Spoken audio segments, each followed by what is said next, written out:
Hello students, very good morning. Welcome to the Hindu editorial analysis. APPSC or TSPSC Group 1 prelims మీరు clear చేస్తే mains guidance కోసం మీరు నాతో మాట్లాడవచ్చు.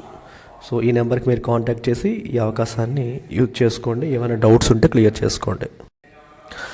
So UPSC యాస్పిరెంట్స్కి సువర్ణ అవకాశం. ఫెంటాస్టిక్ ఫిబ్రవరి ఆఫర్లో భాగంగా మీకు అప్ ఫ్రంట్ ఫీజ్ మీద 10,000 రూపీస్, ఈఎంఐ ఫీజు పైన 5,000 రూపీస్ మనం డిస్కౌంట్ ఇస్తున్నాం. ఇది ఆన్లైన్కి మరియు ఆఫ్లైన్కి కూడా ఉంది. ఈ నెంబర్కి మీరు కాంటాక్ట్ చేయొచ్చు. మన కోర్సులన్నిటిపైన కూడా లైఫ్ టైం వ్యాలిడిటీ అనేది ప్రొవైడ్ చేస్తున్నాం. ఏ షార్ట్ ఫర్ సైన్స్ అంటే సైన్స్ ఏదైనా సాధించడానికి ఒక అవకాశం కలిగించింది అని అర్థం. ఎందుకంటే మనకి ఇక్కడ బడ్జెట్ ఎలొకేషన్స్లో డిపార్ట్మెంట్ ఆఫ్ సైన్స్ అండ్ టెక్నాలజీకి ఎలొకేషన్ అనేది పెరిగింది. So now if SNT department ఏదైనా చేయాలంటే చేయడానికి ఒక అవకాశం కలిగింది. ఎప్పుడు ఫండింగ్ క్రంచ్ వల్ల వాళ్ళు చేయాలనుకున్నా చేయలేకపోయేవారు. ఎప్పుడు బడ్జెట్ ఎలొకేషన్ పెరిగింది, so they can now try to attempt something అని మీనింగ్ అనమాట. More funding for research must be met with easing of bureaucratic procedures. రీసెర్చ్కి ఎక్కువ ఫండింగ్ ఇచ్చారు, ఇట్స్ వెరీ గుడ్ థింగ్. అయితే దానికి ఇంకొకటి యాడ్ చేయాలి. ఏంటది? బ్యూరోక్రాటిక్ ప్రొసీజర్స్ని ఈజ్ చేయాలి, సింప్లిఫై చేయాలి. ఈ ప్రొసీజర్స్ అనేవి కాంప్లికేట్, రెడ్ టేపిజం, ఏది కావాలన్నా అప్రూవల్స్కి చాలా ఎక్కువ టైం పట్టడం, ఇట్లాంటివన్నీ తగ్గితే ఇంకా ఎక్కువ అవుట్పుట్ అనేది మనకు వస్తుందని చెప్పొచ్చు. The budget speech in the year preceding a general election is usually one that seeks to appease as wide a swathe of society as possible. ఎప్పుడైనా సరే జనరల్ ఎలక్షన్స్కి ముందున్న బడ్జెట్ స్పీచ్ దేనికి ఉపయోగించుకుంటారు? సొసైటీలో అన్ని సెగ్మెంట్స్, ఆల్ సెక్షన్స్ ఆఫ్ సొసైటీని please చేయడానికి, వాళ్ళని తృప్తిపరచడానికి మీకోసం అది చేస్తాం. ఎందుకంటే ఓట్లు నెక్స్ట్ అడగబోతున్నారు కాబట్టి మేము ఇవన్నీ చేస్తున్నాము, అందరికీ అన్నీ ఇస్తున్నాము అని చెప్పడానికి యూజ్ చేసుకుంటారు. స్వేత్ అంటే a large part of, large area of అనే మీనింగ్ వస్తుంది. ఎపీజ్ అంటే satisfy. It follows that ministries that fund the bulk of research and development too would see a healthy jump in allocation. So research and డెవలప్మెంట్కి funding ఇచ్చే మినిస్ట్రీస్కి కూడా allocation అనేది పెరుగుతుంది అనేసి ఆబ్వియస్గా ఈ లాజిక్ ప్రకారం అది కూడా మనం ఎక్స్పెక్ట్ చేయొచ్చు.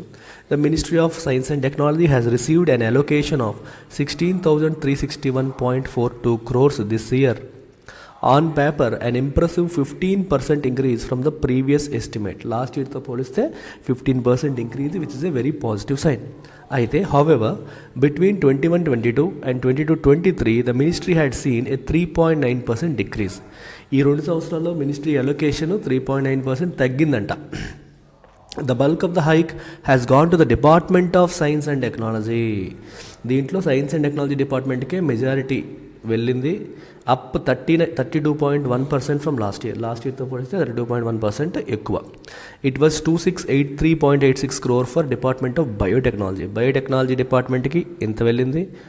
ఆర్డీబీటీ, department of biotechnology, DBT, a nominal hike of 3.9%. బయోటెక్నాలజీకి 3.9% హైక్ వచ్చింది. అలాగే department of scientific and industrial research డిఎస్ఐఆర్కి వచ్చేసరికి 5746.51 crores ఆర్ 1.9% మాత్రమే అలొకేట్ చేశారు. The Deep Ocean Mission, which includes among other components developing a deep submersible vehicle, and the National Research Foundation have got substantially higher hikes than in previous years, a sign that they are centers immediate focus.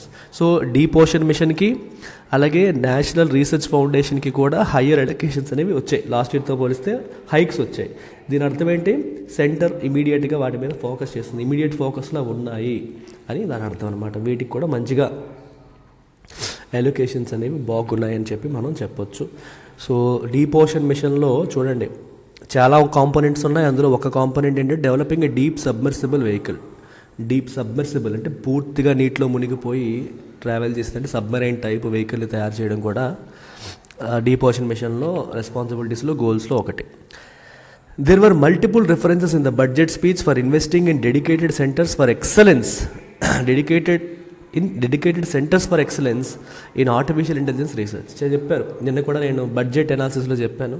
Different కాలేజెస్లో artificial ఇంటెలిజెన్స్కి centres of excellence పెట్టాలనేది కూడా government యొక్క ఉద్దేశం. తద్వారా ఎంతోమందికి ఏఐని ఉపయోగించి యాప్స్ లాంటివి తయారు చేసే అవకాశాన్ని కల్పించడం, దాని ద్వారా రైతులకి మిగిలిన వాళ్ళకి ఉపయోగపడే యాప్స్ డెవలప్ చేసే ప్రయత్నాలు చేయడం కూడా ప్రభుత్వం ఆలోచనలో భాగం. Initiatives to scale up technology to produce laboratory made diamonds. Laboratory made డైమండ్స్కి కూడా అలొకేషన్ చేశారు ఈసారి.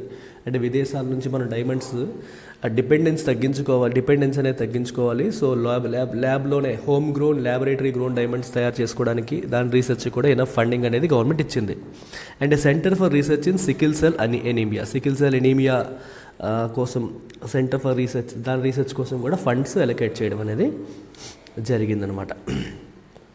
While all of these efforts could be spread out across multiple arms of government. ఇవన్నీ ఒక ఆర్మ్ కాదండి, ఒక మినిస్ట్రీ కిందకి రావు, డిఫరెంట్ మినిస్ట్రీ కిందకి ఇవన్నీ వస్తాయి. వీటిని మనం అలా స్ప్రెడ్ అవుట్ చేయొచ్చు అని చెప్పొచ్చు. అయితే none of the budgetary allocation suggest a significant scale up of basic research. ఎందులో కూడా బేసిక్ రీసెర్చ్ ఫెసిలిటీస్లో బడ్జెటరీ అలొకేషన్స్ ఉన్నట్టుగా దాన్ని స్కేలప్ చేసినట్టుగా ఎక్కడికి మనకు కనిపించట్లేదు. As with previous governments, this government too has not succeeded in increasing the percentage of spend on research and development to beyond 1% of GDP. సరే పెంచాం అంటున్నారు కానీ it is still less than 1%. 1% లోపే ఉంది. జీడిపిలో 1% లోపే మనకి R&Dకి ఇచ్చిన అలొకేషన్ అనేది కనిపిస్తుంది. While different countries define R&D spends variously, the rule of thumb suggests that developed and technological advanced countries spend over 2% of their GDP on R&D. ఈ figures మీకు చాలా important. UPSC mains group 1 mains రాసేటప్పుడు R&D కోసం India పెడుతున్న ఖర్చు ఎంత అంటే అది లెస్ దాన్ 1% ఉంది. If you compare it with the developed country, they generally spend more than 2% of their GDP on R&D, research and development. According to a 2022 estimate by the Global Innovation Index, ఇండియాలో it continues to be hover around 0.7%, less than 1 కాదు, అంతకంటే తక్కువ. 0.9, 0.95 కూడా కాదు, 0.7% ఉంది.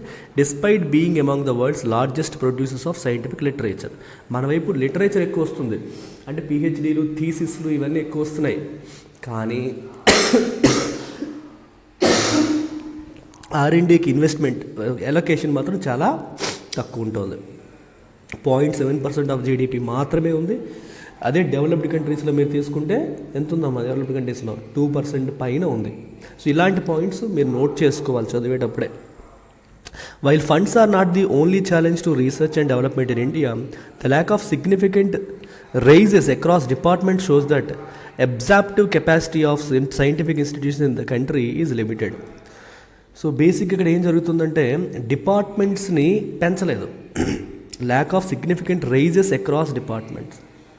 So కాబట్టి ఏమవుతుంది, absorptive capacity of scientific institutions in country's limited. అంటే ఎక్కువ మంది సైంటిస్టులకి మనం స్కోప్ ఇవ్వలేకపోతున్నాం, చాలా తక్కువ డిపార్ట్మెంట్సే ఉన్నాయి. సో ఇంకా సైంటిఫిక్ రీసెర్చ్ వైపు వద్దాం అనుకున్న వాళ్ళకి ఉద్యోగాలు లేక అవకాశాలు లేని పరిస్థితి అనేది మనకి కనిపిస్తుంది. ఓకే, రీసెర్చ్కి ఫండింగ్ అనేది ఒక ఆస్పెక్ట్, ఆ ప్రాబ్లం ఒకవైపు ఉంది. ఇంకోవైపు number of departments which are working towards this అవి కూడా తక్కువ ఉన్నాయి. సో అబ్జార్ప్టివ్ ఎక్కువ ఉంటేనే కదా ఎక్కువ మందిని తీసుకోగలుగుతాయి, అవి కూడా నెంబర్ ఆఫ్ పీపుల్ వర్కింగ్ కూడా మనకి లిమిటెడ్ అయిపోయింది. A major challenge continues to be research scholars not getting promised funds on time. స్కాలర్స్కి వాళ్ళకి ప్రామిస్ చేసిన ఫండ్స్ టైంకి రాకపోవడం, and the wait for the quality equipment required by researchers, వాళ్ళకి కావాల్సిన క్వాలిటీ ఎక్విప్మెంట్ కూడా ఆన్ టైం రాకపోవడం. Continuing to be mired in a maze of bureaucratic విమ్సీ.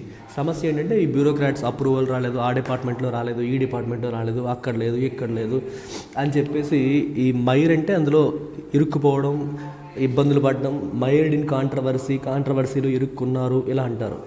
So జెండగా మైర్ అనే పదాన్ని మనం ఆ రకంగా ఒక కాంప్లికేటెడ్ సిచ్యువేషన్లో ఉండిపోవడం.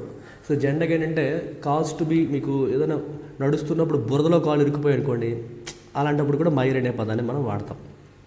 ట్రక్ అనేది మై డౌన్ అయిపోయింది, so got stuck in mud అంటాం చూడు, అలాగా. ఇక్కడ బురద అంటే బ్యూరోక్రాట్స్ ఏ పని తొందరగా తేల్చకుండా వాయిదాలు వేసి రూల్స్ అండ్ రెగ్యులేషన్స్ అని చెప్పి ఈ డిపార్ట్మెంట్ ఆ డిపార్ట్మెంట్ ఈ అప్రూవల్ ఆ అప్రూవల్ అని చెప్పి వెయిటింగ్ అయిపోయి వీళ్ళు సఫర్ అయ్యే పరిస్థితి కనిపిస్తోంది. The bulk of the research continues to be funded by government and the participation of the private sector has grown only incrementally. Private sector రీసెర్చ్కి ఎక్కువగా ఫండింగ్ ఇవ్వట్లేదు, వాళ్ళ పార్టిసిపేషన్ కొంచెం ఇంక్రిమెంటల్గా మాత్రమే ఇంక్రీజ్ అవ్వడం మనం చూస్తున్నాం. The next 4 years, the government must not only increase the size of the funding pie, but also ease the procedures to make the most efficient use of it. Next few ఇయర్స్లో ఏం చేయాలి government? Not only increase the size of the ఫండింగ్ని పెంచడమే కాదమ్మా, దాంతోపాటు ప్రొసీజర్స్ని కూడా simplify చేయాలి. మీకు ఏమైనా ఫండింగ్ రిక్వెస్ట్ పెడితే దాని అప్రూవల్ తొందరగా అవ్వాలి, వాళ్ళు ఏమైనా ఎక్విప్మెంట్ అడిగితే అది కూడా తొందరగా అప్రూవల్స్ అయ్యి వచ్చేలా ఉండాలి. సో ఇక్కడ ఇష్యూస్, ఫండింగ్ అనేది ఒక ఇష్యూ, బ్యూరోక్రాటిక్ ప్రొసీజర్స్ ఎక్కువ టైం తీసుకోవడం, రెడ్ టేపిజం అనేది అనదర్ ఇష్యూ. ఈ రెండు సాల్వ్ అవ్వాలి. దాంతోపాటు ఎలొకేషన్ అనేది డెవలప్డ్ కంట్రీస్తో సమానంగా 2% పైగా మనం ఎలొకేట్ చేయగలిగితే ఇంకా క్వాలిటీ అవుట్పుట్, క్వాలిటీ రీసెర్చ్ మన దేశంలోనే జరుగుతుంది అని నేను అర్థం. సో గ్రూప్ 2కి కూడా మనం కొత్త బ్యాచెస్ ప్రారంభించాం. ఏపీపీఎస్సీకి, టీఎస్పీఎస్సీకి రెండింటికి కూడా మొత్తం సిలబస్ కవరేజ్ అవుతోంది. సో మీరు చూసుకోవాలి. ఈ ఫీజు వివరాలు అన్నీ క్లియర్గా ఉన్నాయి. ఈ నెంబర్కి మీరు కాంటాక్ట్ చేసి రావచ్చు. ఇంగ్లీష్ ఇంప్రూవ్ చేసుకోవాలి, వొకాబులరీ, హిందూ నుంచి వొకాబులరీ నేర్చుకోవాలి అనుకున్నా, లేదా డిఫరెంట్ కాంపిటేటివ్ ఎగ్జామ్స్కి వచ్చే మోడల్స్ అన్నింటినీ ప్రాక్టీస్ చేయాలి, లైవ్లో నాతో పాటు నేర్చుకోవాలనుకుంటే మీరు చేయాల్సింది 3000 పే చేసి లైఫ్ టైం వ్యాలిడిటీ ఇస్తున్న ఇంగ్లీష్ ఇన్ఫినిటీలో జాయిన్ అవ్వడం. That's it. Take care.